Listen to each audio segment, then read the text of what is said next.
অবৈধ বালি খননে নামনি মাজুলীৰ 50খনৰো অধিক গাঁৱলৈ আনিছে ভাবুকি। খহনীয়া লগা নদীৰ গৰাতে খানিছে মাটি। সাংবাদিকৰ কেমেৰা দেখি পলায়ন মাটি খন্দা ট্ৰেক্টৰসমূহৰ মালিকে নামানে গাঁৱৰ ৰাইজৰ বাধা। নামনি মাজুলীৰ মহৰীচুক গাঁৱত সংঘটিত হৈছে এই কাণ্ড। সংশ্লিষ্ট বিভাগ আৰু জিলা প্ৰশাসনে খৰালি আৰু বাৰিষা দুই সময়তে নদীৰ গৰাখহনীয়া ৰোধিবলৈ আপ্ৰাণ চেষ্টা কৰি থকাৰ সময়তে এনে কাণ্ডই বৃহত্তৰ অঞ্চলটোৰ ৰাইজৰ চকু কপালত তুলিছে।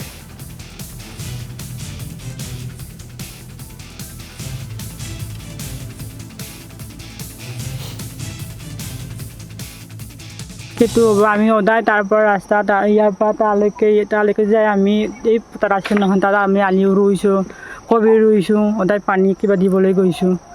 তাই আমি তাক কওঁ কেলৈ মাটি তেনেকৈ কান্দিছে বুলি কৈয়ে থাকোঁ আমি। নামানে আমি চিনি নাপায় নহয় সিহঁতক নালাগে।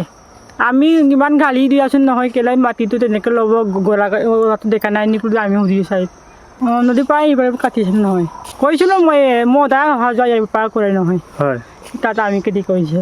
তেতিয়া সিহঁতে কি কয়? একো নকয়, আমাৰ ইচ্ছামতে কৰিম বুলি কৈছে। সেইটো হ'ব আমি